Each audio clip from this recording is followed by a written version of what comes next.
You're neutral? Welcome back underwater, everybody. This video from today is actually an extension of last week's video because last week's video was Saturday and this video is Sunday. So it was back-to-back days of diving. We started out diving, quote unquote shallow. We're in like 65, 70 feet diving these rocks, looking for mangoes, hogfish, maybe a red grouper, and I'm kind of being a little lazy with it, just kind of lazily sinking to the bottom. I see a really nice mango. I'm grunting to bring him in. I'm not rushing it, and he gives me the broadside here. I take it.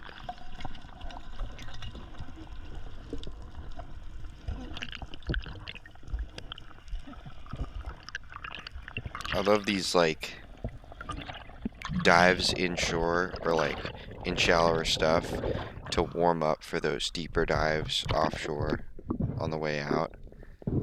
Plus, you get the skunk off, pick up some fish, because the offshore diving was hard on this day. So it's good that we got some before going out.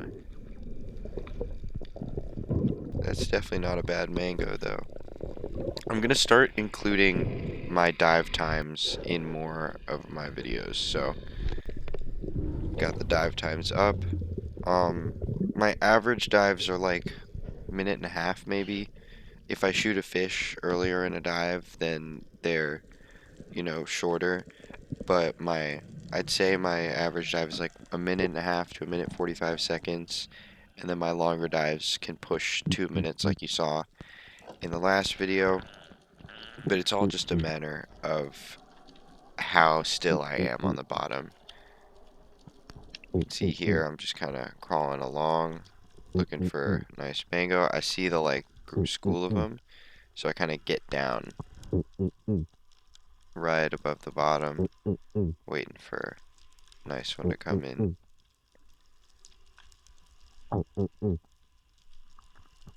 Gotta be patient with them. Don't pull the trigger before you're absolutely sure you have the shot.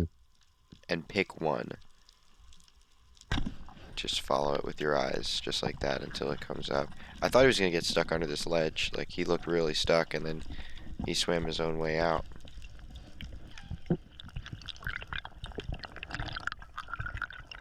Yeah, what I'm hoping these dive times show is that you don't have to have crazy long dives to shoot good fish, like you'll see later in the video. But yeah, I shot this one like kind of in the like where a fish hook would be, like right in the lips, which is kind of interesting. Surprised he stayed on.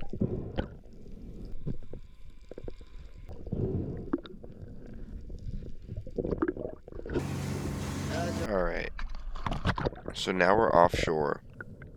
Got the big double roller that I made, oh, I don't even know, 3 years ago, 4 years ago now? It's been a while now. Originally I designed it to kill a wahoo. I still have not shot my first wahoo, which is a shame, but we have an international trip. There's Evan shooting a permit. We've got an international trip coming up in November to hopefully get my first big wahoo. Alright, so doing a drop here. The wreck that we're on, we're in 130 feet, and the wreck is a shrimp boat. There's a shrimp boat down there, and it's like kind of a smallish wreck, but there's still a ton of life. Like you'll see later, I dive down to where I can see the wreck, and there's a bunch of huge mangoes. The problem is the current is really bad, so we're not able to get as deep as we want. I'm trying to stay straight up and down. Oh, there's the school of AP.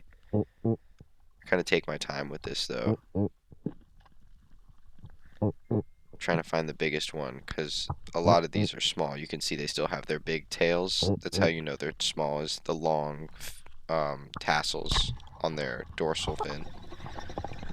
I shoot what I think is the biggest one in the school and head on up. But what I was saying about diving down is when there's current this bad, I was trying to use the marker buoy line as a reference to make sure that I was staying straight up and down and not fighting that current. but it's still really hard to dive super deep when you've got all that current. There's Evan, helped me out securing the fish. I'm speeding this up because the fights are always boring. And I had a slip tip, which makes the fight a little bit longer with these fish because they're able to get broadside, sideways like that. Can't control the direction of their head. But yeah, that's my first offshore fish of the day. And there's Evan's permit. You can see it in the well there.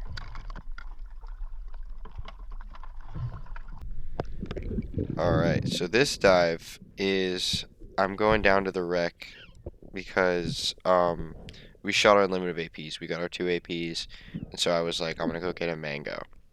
There's this big cloud of mangoes above the wreck. We actually saw a black hanging out with the mangoes, and there were obviously big gags, but we couldn't shoot the gags. On this dive, I'm going down just to see if I can't take one of the big mangoes. It's a pretty deep dive considering the current. This dive I dropped to 80, and once I got there, I couldn't go any further. Like, I just felt like the current was so bad that if I was going to try to stay in place and hunt these mangoes, if I went deeper, it was going to be a bad idea. But I have a double roller in my hand, so I take this long shot, and I kind of miss. You can see the wreck down there, too. But unfortunately, I miss. So I head back up to try again.